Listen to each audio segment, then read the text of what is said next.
Un imperio criminal tarda décadas en construirse. Décadas de rutas, de sobornos, de alianzas, de guerras ganadas. Décadas de convertirse en alguien a quien nadie puede tocar. Los hombres de los que vamos a hablar hoy no eran improvisados. Eran dueños de territorios, de políticos, de ejércitos privados y de fortunas que se contaban en miles de millones de dólares. Y sin embargo, todos ellos comparten algo. Todos tuvieron una noche, una sola, unas pocas horas en las que todo lo construido, el dinero, el poder, la protección, la vida, se derrumbó por completo. No fue un desgaste lento. No fue una investigación de años que fue cerrándose poco a poco.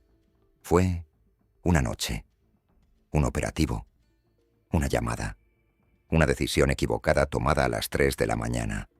Y a la mañana siguiente, el imperio ya no existía. Hoy vamos a reconstruir esas 10 noches, hora por hora, cuando se sabe. Vamos a contar dónde estaban esos hombres cuando empezó todo, qué estaban haciendo, qué error los delató, y en qué momento exacto entendieron que ya no había salida. Porque hay algo fascinante en estas historias, y es lo siguiente. En casi todos los casos, el capo no vio venir nada. Se acostó esa noche creyendo que el día siguiente sería igual que los anteriores. Cenó tranquilo. Habló por teléfono. Hizo planes para la semana.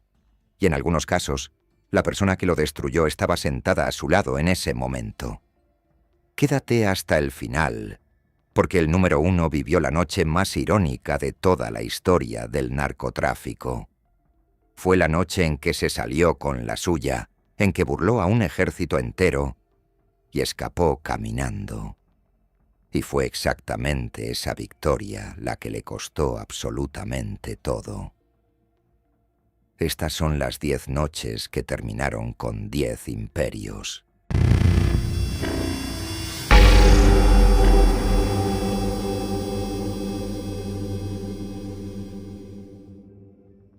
Diciembre de 1989. Colombia lleva meses en estado de guerra abierta contra el narcotráfico. Y el hombre más buscado del país no es Pablo Escobar. Es José Gonzalo Rodríguez Gacha, el mexicano. Un año antes, en 1988, había ocurrido algo que cambió su vida para siempre. La revista Forbes lo incluyó en su lista de los hombres más ricos del planeta. Un campesino de un pueblo llamado Pacho, que había empezado en el negocio de las esmeraldas, apareciendo junto a magnates del petróleo y herederos industriales. Para él fue un motivo de orgullo. Para el gobierno colombiano y para las agencias americanas, fue una confirmación oficial de que existía un objetivo prioritario. Y hay que entender qué significaba Rodríguez Gacha dentro del cartel de Medellín. Si Escobar era la cara y la ambición política, el mexicano era la fuerza bruta. Era el socio que financiaba estructuras paramilitares, el que traía instructores extranjeros para entrenar a sus hombres, el que llevó la violencia del narcotráfico colombiano a una escala militar. Su patrimonio era descomunal. Cientos de propiedades, haciendas gigantescas, caballos de competencia, pistas aéreas privadas, un equipo de fútbol profesional. Pero para diciembre de 1989 estaba acorralado. La ofensiva del Estado colombiano tras el asesinato del candidato presidencial, Luis Carlos Galán, había cambiado el país. Ya no había negociación posible, y las fuerzas de seguridad colombianas, con apoyo de inteligencia americana, llevaban semanas rastreándolo. El error fue el movimiento. Rodríguez Gacha estaba huyendo por la costa caribeña colombiana, moviéndose entre fincas y propiedades, y en un momento de esa huida hizo lo que hacen casi todos los hombres de esta lista, y lo que casi siempre los mata. Quiso estar cerca de su familia. Su hijo mayor, Freddy, estaba con él.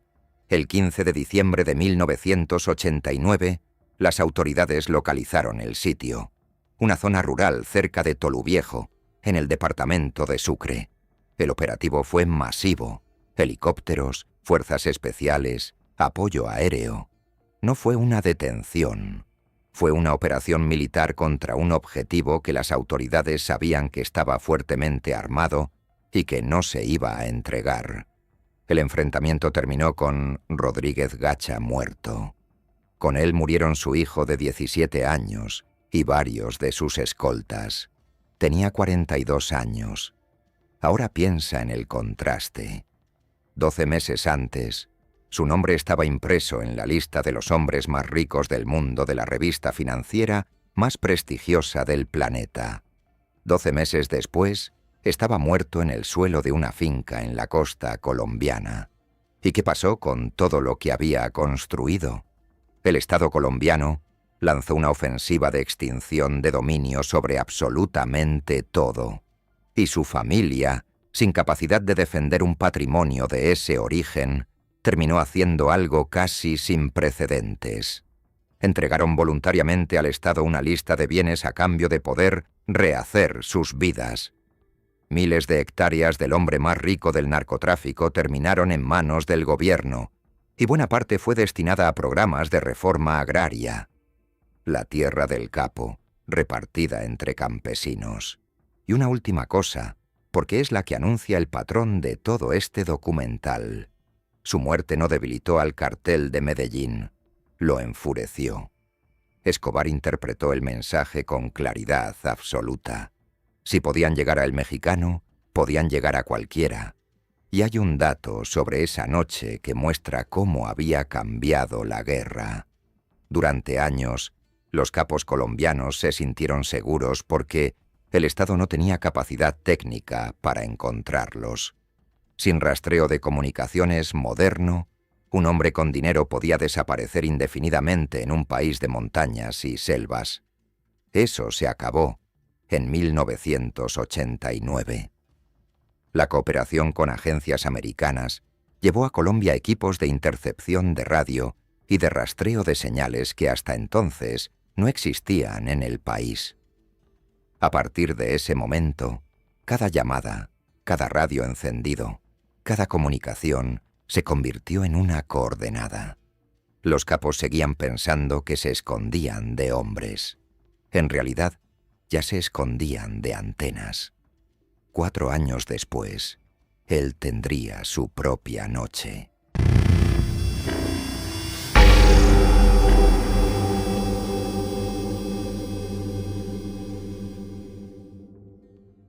El número 9 no perdió un cartel, perdió un país entero, y lo perdió en una sola madrugada.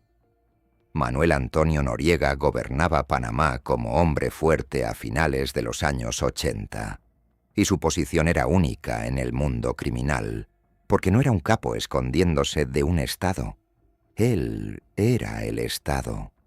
Controlaba las fuerzas de defensa, los puertos, las aduanas, la aviación civil y sobre todo el sistema bancario de un país que era el corazón financiero de todo el continente.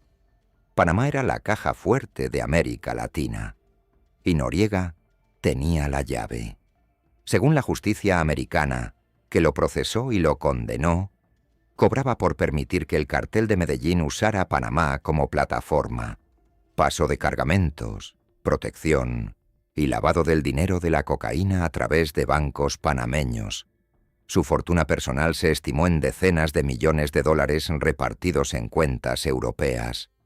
Durante años fue intocable, y no solo por su poder interno. Su relación con agencias de inteligencia americanas durante la Guerra Fría está ampliamente documentada, y esa relación le dio durante mucho tiempo una protección que ningún narcotraficante convencional podía soñar, hasta que dejó de ser útil. Las relaciones con Washington se deterioraron durante 1989. Hubo elecciones anuladas, tensión creciente, incidentes con militares americanos estacionados en la zona del canal. Y en diciembre, la situación llegó al punto de ruptura. La madrugada del 20 de diciembre de 1989, Estados Unidos lanzó la operación Causa Justa, la invasión de Panamá. Fue una de las mayores operaciones militares americanas desde Vietnam. Miles de soldados, bombardeos sobre posiciones militares, combates en la ciudad de Panamá. En cuestión de horas, las fuerzas de defensa de Panamá fueron desarticuladas. Y Noriega, el hombre más poderoso del país, se convirtió en un fugitivo dentro de su propia capital. Lo que siguió tiene un aire casi surrealista. Después de varios días escondiéndose, Noriega buscó refugio en la Nunciatura Apostólica, la sede diplomática del Vaticano en Panamá, donde las fuerzas americanas no podían entrar sin provocar un incidente internacional. Y entonces empezó el asedio más extraño de la historia militar moderna. Las tropas americanas rodearon el edificio y colocaron altavoces gigantes apuntando hacia adentro. Durante días, hicieron sonar rock a volumen ensordecedor, las 24 horas, sin pausa. La operación psicológica se volvió mundialmente famosa. El 3 de enero de 1990, Noriega salió y se entregó. En 2 semanas había pasado de gobernar un país a estar esposado en un avión rumbo a Miami. ¿Y el patrimonio? Aquí viene la parte que lo coloca en esta lista con todo derecho. Estados Unidos lo condenó por narcotráfico. Francia lo juzgó y lo condenó por lavado de dinero, y las autoridades europeas confiscaron millones de dólares de sus cuentas. Panamá lo condenó en ausencia. Pasó 2 décadas en prisión americana, luego años en Francia, y cuando finalmente regresó a Panamá en 2011, volvió directamente a una celda. Murió en 2017, a los 83 años, bajo custodia del Estado, tras complicaciones de una cirugía cerebral. Sin cuentas, sin poder, sin funeral de Estado. Y hay algo más en este caso que conviene decir, porque explica por qué tantos hombres poderosos se confían demasiado. Noriega no cayó porque cometiera un error operativo. No lo delató un teléfono ni un informante. Cayó porque cambió el contexto geopolítico a su alrededor. Durante años, su valor como aliado le compró impunidad. Cuando ese valor desapareció, la impunidad desapareció con él. Y todo lo que había hecho durante décadas, que hasta entonces era tolerado, se volvió de pronto perseguible. La protección que no controlas tú no es protección, es un préstamo. El hombre que convirtió a Panamá en la caja fuerte del narcotráfico murió sin poder abrir una sola de esas cajas. Y todo empezó a desmoronarse en una madrugada de diciembre.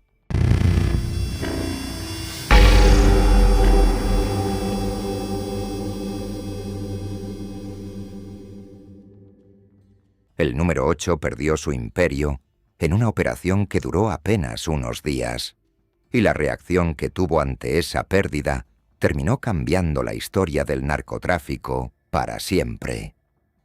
Noviembre de 1984. Rafael Caro Quintero era uno de los fundadores del Cartel de Guadalajara, la organización madre de la que después nacerían prácticamente todos los cárteles mexicanos modernos. Y tenía una joya, un lugar en el desierto de Chihuahua llamado El Búfalo. El Búfalo no era una plantación, era una industria. Kilómetros cuadrados de cultivo de marihuana, con sistemas de riego, bodegas de secado y, según las investigaciones, miles de trabajadores llevados desde otras regiones del país. Cuando la DEA y las autoridades mexicanas la descubrieron, el tamaño era tal que costaba creerlo. Se calculó el valor de la producción incautada en cifras que rondaban los 8.000 millones de dólares. 8.000 millones. De un solo lugar, en 1984. Piensa en la escala. Para producir ese valor con marihuana, un producto voluminoso, pesado y barato por unidad, hacía falta una cantidad física de mercancía tan colosal que resulta difícil de imaginar. Camiones, bodegas, trenes enteros de producto. El operativo llegó sin aviso. Las fuerzas mexicanas tomaron el lugar Detuvieron a los trabajadores y destruyeron el cultivo. Buena parte fue quemada ahí mismo, en el desierto. En cuestión de días, la mayor operación agrícola del narcotráfico mundial dejó de existir, y ahora viene la parte que convirtió esta pérdida económica en una catástrofe histórica. Caro Quintero y sus socios querían saber cómo habían encontrado el búfalo, y la respuesta apuntaban a un agente de la DEA que llevaba años infiltrado en Guadalajara reuniendo información. Enrique Camarena, conocido como Kiki. En febrero de 1985, Camarena fue secuestrado a plena luz del día en Guadalajara. Su cuerpo apareció semanas después. Había sido torturado. Ese crimen provocó la reacción más dura que Estados Unidos había dirigido jamás contra un narcotraficante.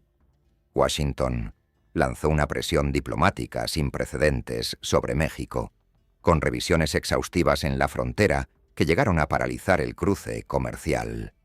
La cacería fue total. Caro Quintero huyó a Costa Rica.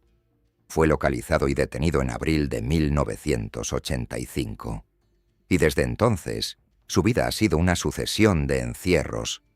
Pasó casi 3 décadas en prisiones mexicanas. Fue liberado en 2013 por un tecnicismo legal, lo que provocó la furia de Washington y una recompensa millonaria por su recaptura. Volvió a ser detenido en 2022 y en 2025 fue finalmente entregado a Estados Unidos, donde enfrenta a la justicia americana. 40 años, desde aquel operativo en el desierto hasta hoy, y la lección de su caso es distinta a la de todos los demás de esta lista. Caro Quintero no perdió su imperio la noche en que cayó preso, porque si después del búfalo se hubiera quedado quieto, si hubiera asumido la pérdida como un costo del negocio y hubiera desaparecido durante unos años, es perfectamente posible que su historia hubiera sido otra. 8.000 millones es una cifra devastadora, pero una organización de ese tamaño se recupera. De lo que no se recupera nadie es de matar a un agente federal americano. Ese crimen transformó el narcotráfico mexicano de un problema policial en un asunto de Estado entre 2 países. Y esa transformación no se ha revertido en 40 años. Lo perdió la noche en que decidió vengarse.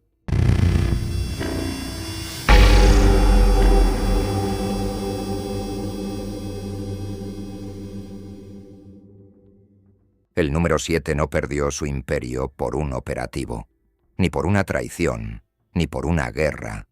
Lo perdió en una mesa de operaciones, dormido, mientras un equipo médico intentaba cambiarle la cara. Amado Carrillo, Fuentes, el Señor de los Cielos, era en 1997 probablemente el narcotraficante más rico del mundo. Había revolucionado el negocio con una idea de una simpleza brutal. Si el problema era el volumen, no uses avionetas. Usa aviones de pasajeros.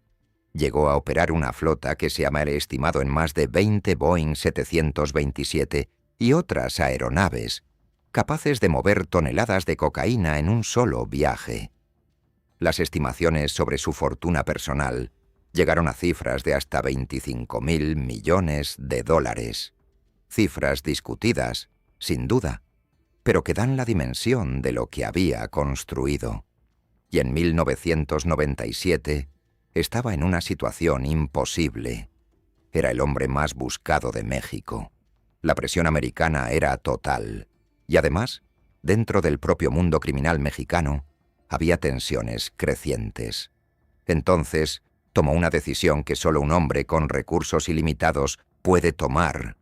No iba a huir. Iba a dejar de existir.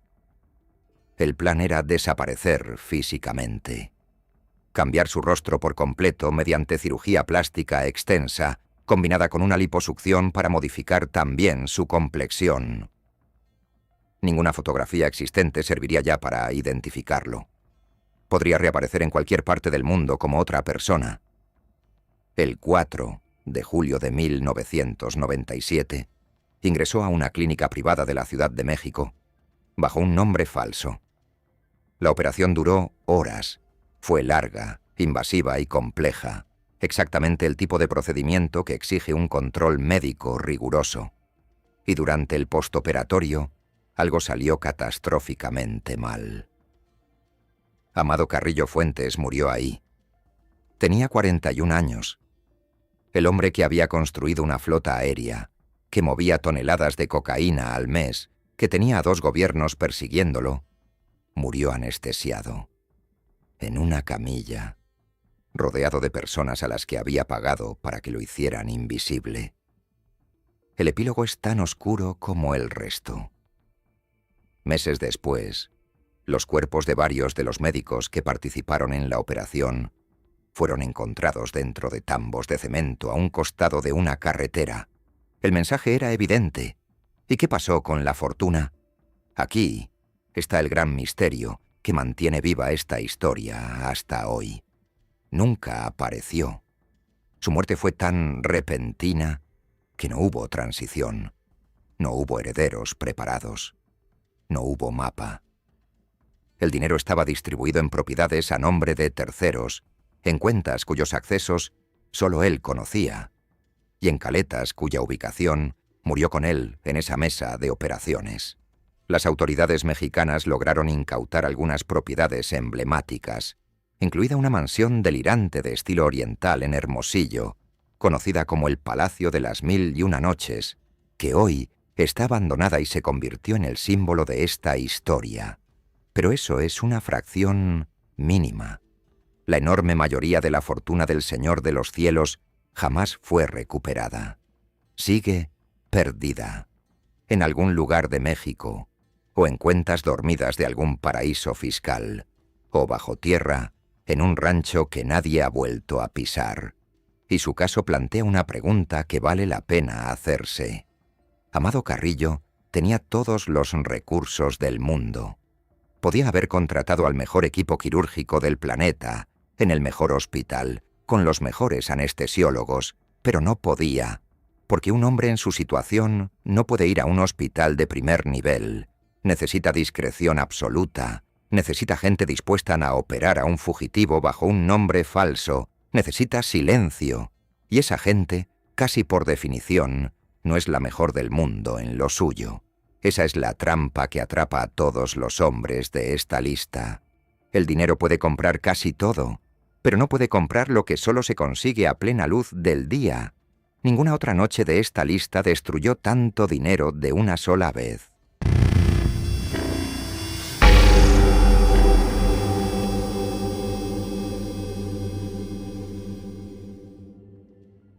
El número 6 fue, durante un tiempo, uno de los hombres más poderosos de México, y murió en el apartamento de un condominio de lujo, en una operación que duró menos de 2 horas. Arturo Beltrán Leiva era el líder de la organización que llevaba su apellido. Durante décadas, los hermanos Beltrán Leiva no habían sido enemigos del Chapo Guzmán. Eran su gente. Formaban parte de la misma Federación de Sinaloa, compartían rutas, contactos y protección. La ruptura llegó en 2008, cuando Alfredo Beltrán Leiva fue capturado y su familia llegó a una conclusión que jamás pudo probarse ante un tribunal. Creían que su propio socio lo había entregado. La guerra que siguió convirtió a buena parte de México en un campo de batalla, y Arturo Beltrán Leiva se convirtió en el objetivo prioritario del gobierno mexicano. Diciembre de 2009, una semana antes de la Navidad. La inteligencia mexicana llevaba tiempo siguiendo su rastro y detectó un patrón. Beltrán Leiva tenía una debilidad conocida: las fiestas. Reuniones con música en vivo, con grupos norteños contratados, con invitados. Ese tipo de eventos deja rastro. Los músicos hablan, los proveedores hablan, los teléfonos se mueven. El 16 de diciembre de 2009, la Marina Mexicana localizó su ubicación: un complejo residencial de lujo en Cuernavaca, en el estado de Morelos, un lugar tranquilo. de clase alta, a poco más de 1 hora de la Ciudad de México. El operativo comenzó con el edificio rodeado, y no fue una detención, fue un asalto militar. Los reportes de la época describieron un enfrentamiento prolongado, con uso intensivo de armamento y granadas desde el interior del departamento. Los infantes de marina avanzaron piso por piso. Arturo Beltrán Leiva murió esa noche junto a varios de sus escoltas. Y hubo un epílogo que marcó al país. Uno de los marinos que participó en el operativo murió a causa de las heridas. En su funeral, días después, un comando armado atacó la casa de su familia y asesinó a varios de sus parientes. Fue un mensaje dirigido a todas las fuerzas de seguridad del país y provocó una conmoción nacional. ¿Qué pasó con la organización? Se fragmentó casi de inmediato.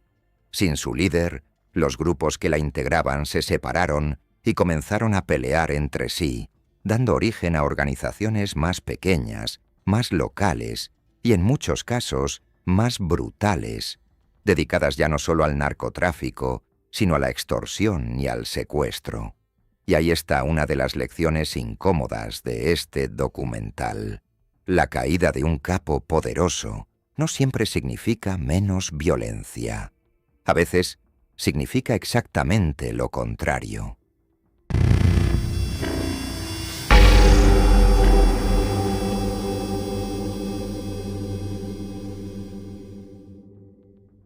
El número 5 dirigía la organización criminal más rica del planeta y terminó siendo extraído de un hueco en una pared.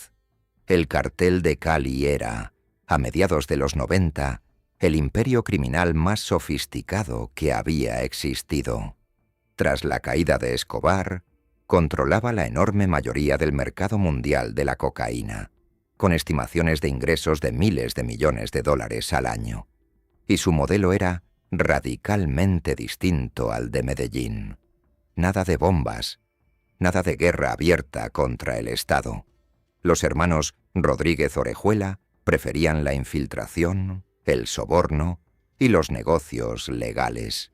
Tenían bancos, laboratorios farmacéuticos, medios de comunicación, equipos de fútbol y una cadena de droguerías con cientos de locales. Miguel Rodríguez Orejuela era el operativo de los dos hermanos, el que manejaba el día a día, el que hablaba por teléfono, el que daba las órdenes, y tenía un sistema de seguridad que era considerado impenetrable. Cambiaba de refugio constantemente. Sus casas tenían escondites construidos dentro de las paredes, y tenía un jefe de seguridad en quien confiaba absolutamente. Un ingeniero de formación militar llamado Jorge Salcedo. Ese era el problema. Salcedo llevaba tiempo desesperado. Según contó años después, se sentía atrapado. Sabía demasiado como para que la organización lo dejara ir jamás. Y cuando le pidieron participar en la planificación de un asesinato, entendió que tenía dos opciones: convertirse en algo que no quería ser o destruir el cartel desde adentro. Contactó en secreto a los agentes americanos. El 6 de agosto de 1995, las autoridades colombianas allanaron un apartamento en Cali. No fue un allanamiento a ciegas. Iban con información exacta. Al principio no encontraron nada. El lugar parecía vacío. Y entonces revisaron una pared. Detrás de ella había un compartimento oculto, diseñado precisamente para ese momento, y ahí dentro estaba Miguel Rodríguez Orejuela, uno de los hombres más ricos del mundo, escondido en un espacio del tamaño de un armario. Lo sacaron de ahí. Su hermano Gilberto ya había caído semanas antes. Con ambos detenidos, el cartel de Cali quedó decapitado para siempre. Lo que vino después fue el desmantelamiento patrimonial más completo de la historia colombiana.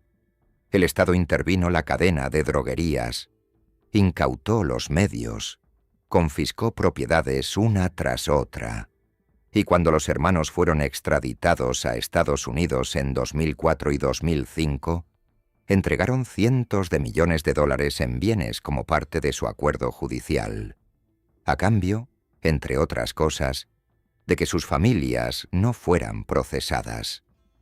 Ambos murieron bajo custodia americana, en hospitales de prisión, a miles de kilómetros de Colombia, sin un solo bien a su nombre. ¿Y Salcedo? Estados Unidos cumplió su parte, lo sacó del país con su familia, le dio una identidad nueva y una recompensa millonaria. 3 décadas después, sigue viviendo bajo un nombre que no es el suyo. Y hay un contraste que vale la pena señalar entre los dos grandes carteles colombianos. Escobar cayó porque le declaró la guerra al Estado y el Estado tuvo que destruirlo para sobrevivir. Los Rodríguez Orejuela hicieron lo contrario, compraron al Estado en lugar de combatirlo. Y aún así, cayeron. La diferencia está en el tiempo que aguantaron y en cómo terminaron. Escobar duró menos y murió corriendo. Ellos duraron más y murieron viejos en camas de hospital, pero ambos terminaron igual, sin nada. El imperio más rico del mundo cayó porque un ingeniero decidió que ya no quería seguir siendo su guardián.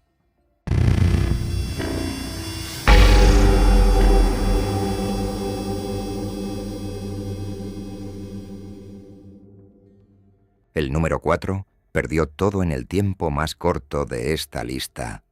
No una noche, unos segundos. Paul Castellano era el jefe de la familia Gambino, la organización criminal más poderosa de Estados Unidos. Había heredado el puesto de Carlo Gambino, y su estilo era el de un empresario.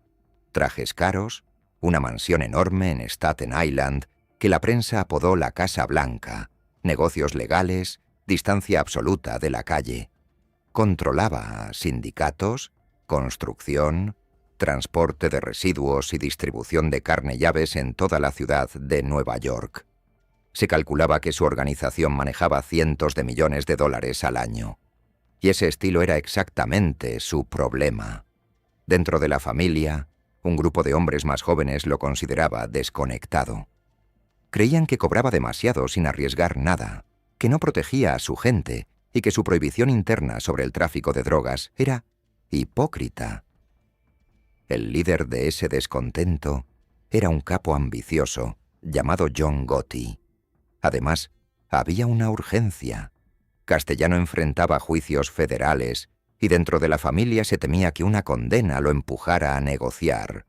Un jefe que negocia es el peor escenario posible para una organización entera. 16 de diciembre de 1985. Las 5:30 de la tarde. Manhattan en hora pico, 2 semanas antes de Navidad, con la calle llena de gente cargando bolsas de compras. Castellano llegó a una cena en un restaurante de carnes en la calle 46. Su auto se detuvo frente a la entrada. Y entonces, varios hombres se acercaron caminando.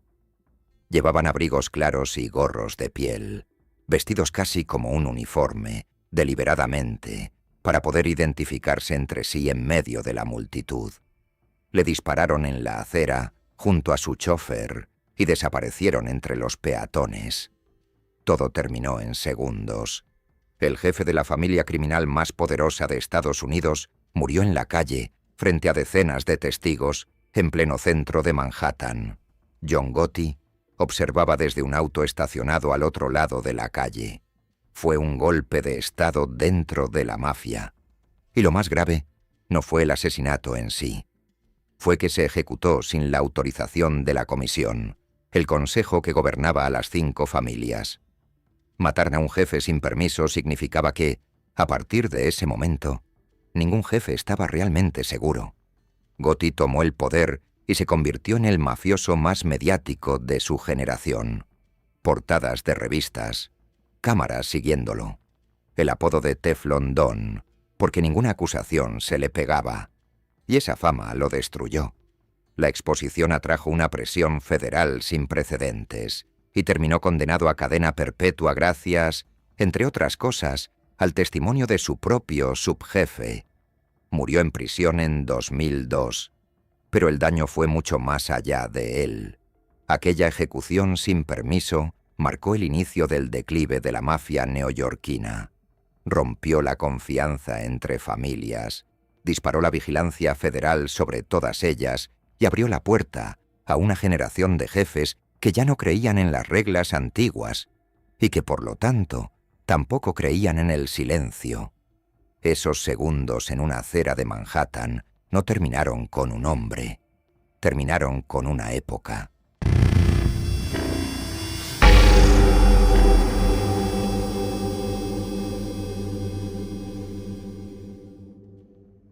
El número 3 había escapado de todo durante 13 años y cayó sin que se disparara un solo tiro. En febrero de 2014, Joaquín El Chapo Guzmán era el criminal más buscado del mundo. Llevaba prófugo desde su fuga del penal de Puente Grande en 2001. Durante ese tiempo, había construido el cartel de Sinaloa hasta convertirlo en la organización de narcotráfico más poderosa del planeta, con presencia documentada en decenas de países.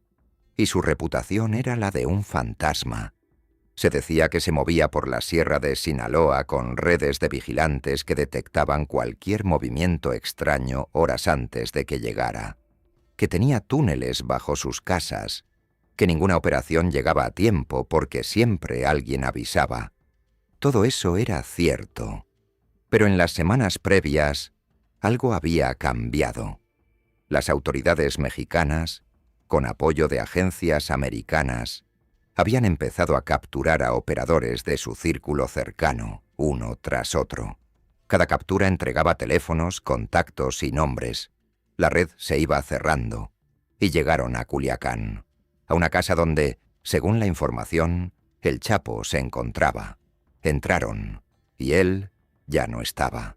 Había escapado por un túnel bajo la bañera, una entrada oculta que se abría con un mecanismo hidráulico y conectaba con el sistema de drenaje de la ciudad.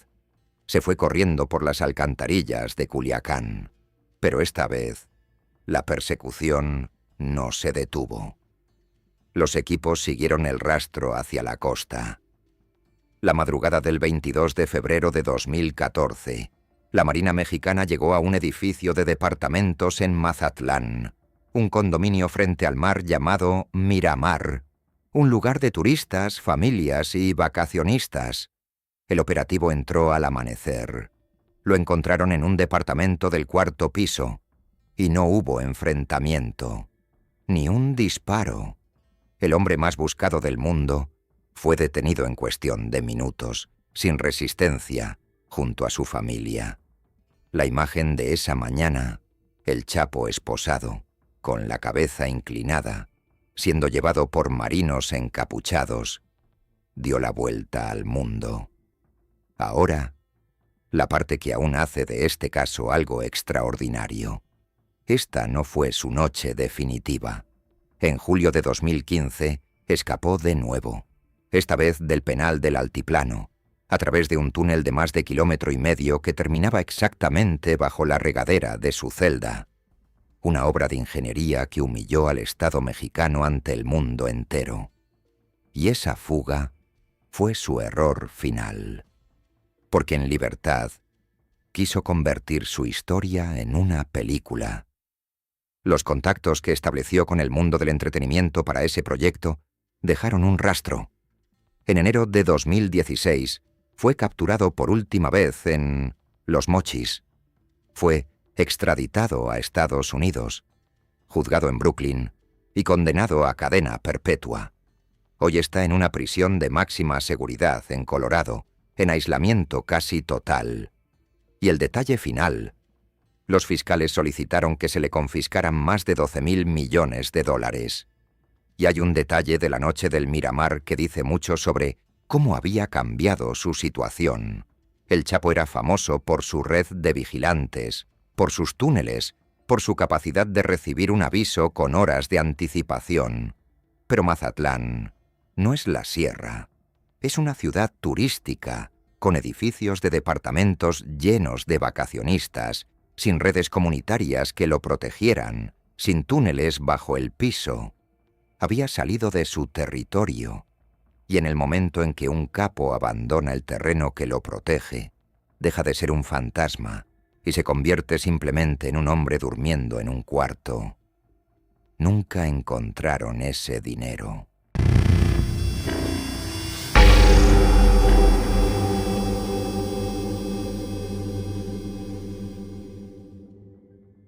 El número 2 había sobrevivido a todo durante casi medio siglo, y lo perdió todo en un vuelo de unas horas. Ismael Zambada García, el Mayo, era una anomalía en la historia del narcotráfico.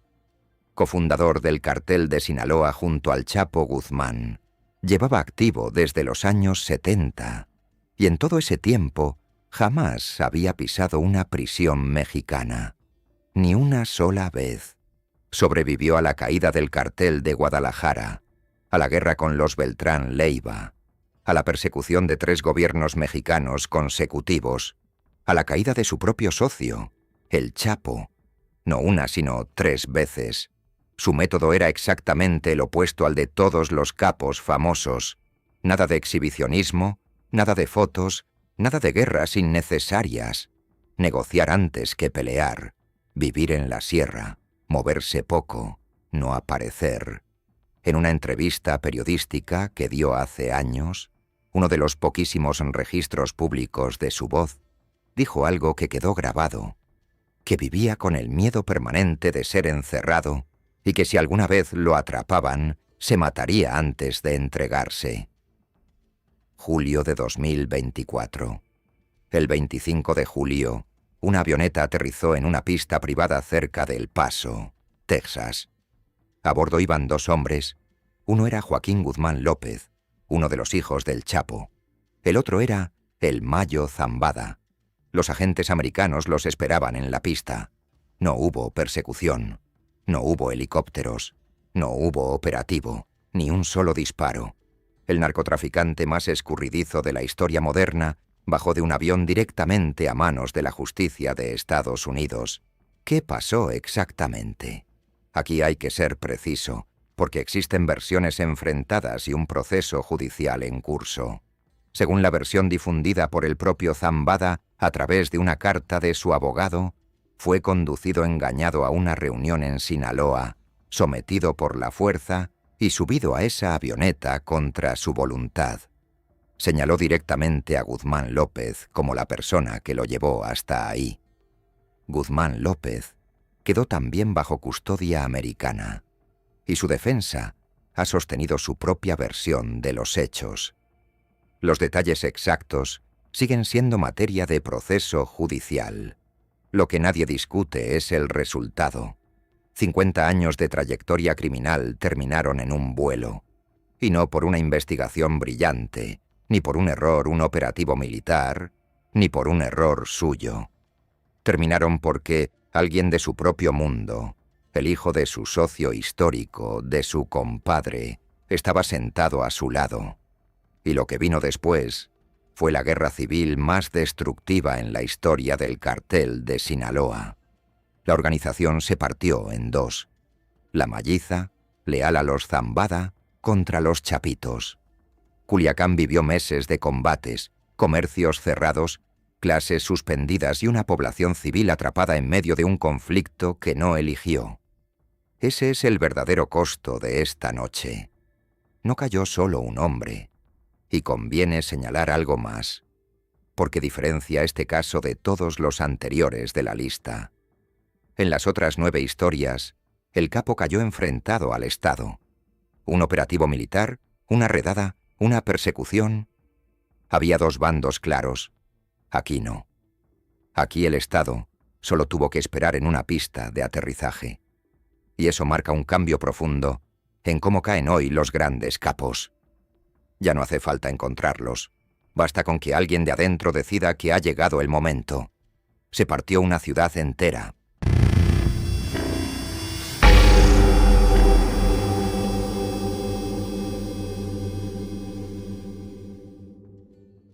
Y llegamos al número 1. La noche más irónica de toda la historia del narcotráfico. Porque Pablo Escobar no perdió su imperio la noche en que lo capturaron. No lo perdió la noche en que lo mataron. Lo perdió la noche en que ganó. Julio de 1992. Escobar llevaba un año recluido en la catedral. Y hay que explicar bien qué era ese lugar, porque no era una prisión en ningún sentido real de la palabra. Escobar se había entregado en 1991 bajo un acuerdo con el gobierno colombiano, a cambio de dos condiciones: que no lo extraditaran a Estados Unidos y que cumpliera su condena en una cárcel construida según sus propias especificaciones, en un terreno que él eligió, en las montañas de Envigado. El resultado fue una propiedad con cancha de fútbol, jacuzzi, bar, habitaciones de lujo y vistas panorámicas del valle. Los guardias eran, en la práctica, seleccionados por su gente. Entraban visitas, entraba comida de restaurantes, entraban músicos y, sobre todo, desde ahí adentro, Escobar seguía dirigiendo el cartel de Medellín. Tenía teléfonos, tenía mensajeros, cobraba sus cuotas.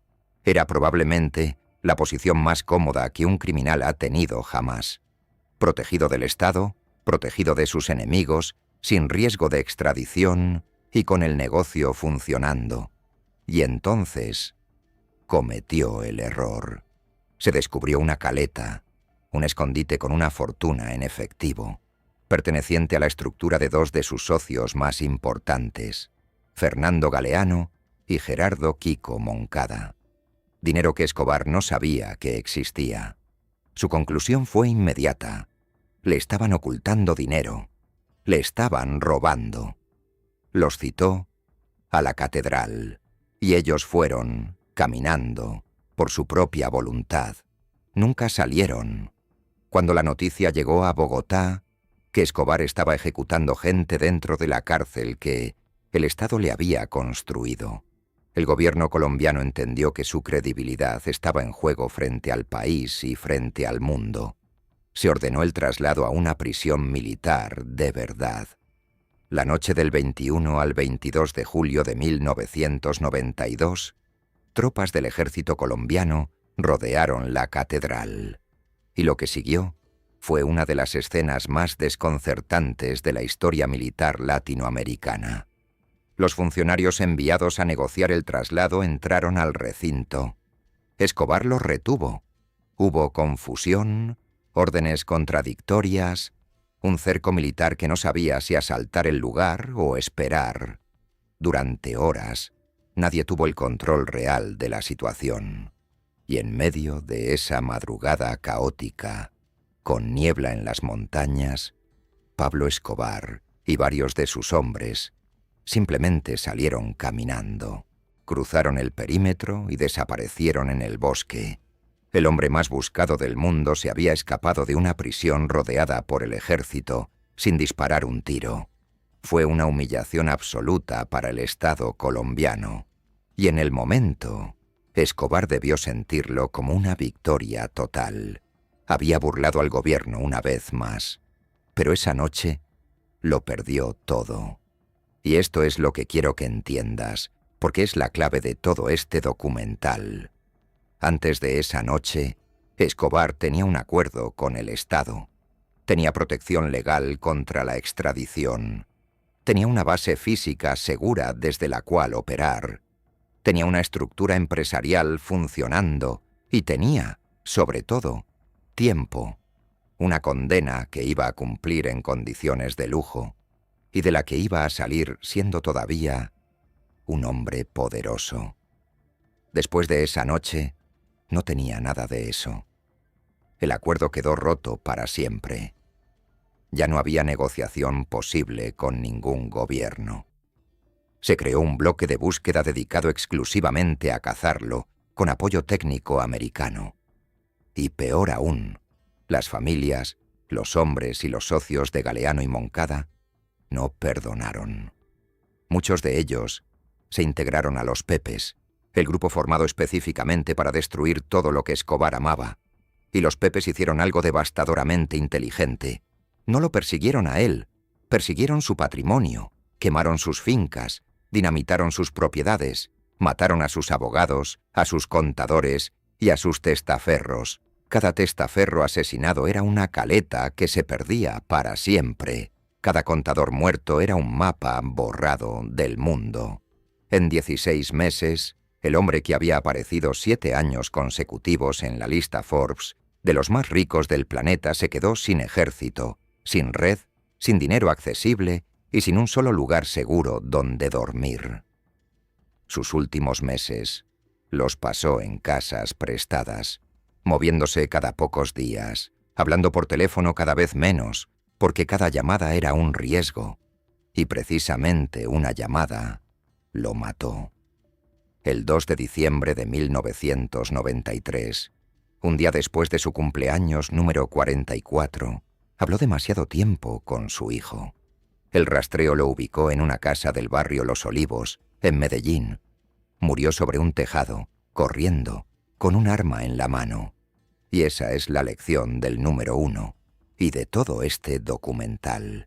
Nosotros recordamos el 2 de diciembre de 1993 como el día en que cayó Pablo Escobar. Pero la noche que realmente lo destruyó fue 16 meses antes, cuando salió caminando de su propia cárcel creyendo que había ganado. A veces la derrota no llega el día que pierdes, llega el día que ganas algo que no debías haber ganado.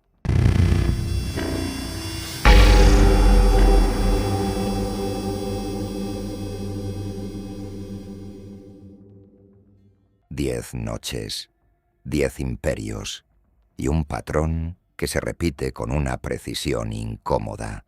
Si vuelves sobre los 10 casos, vas a encontrar que casi ninguno cayó por una investigación brillante.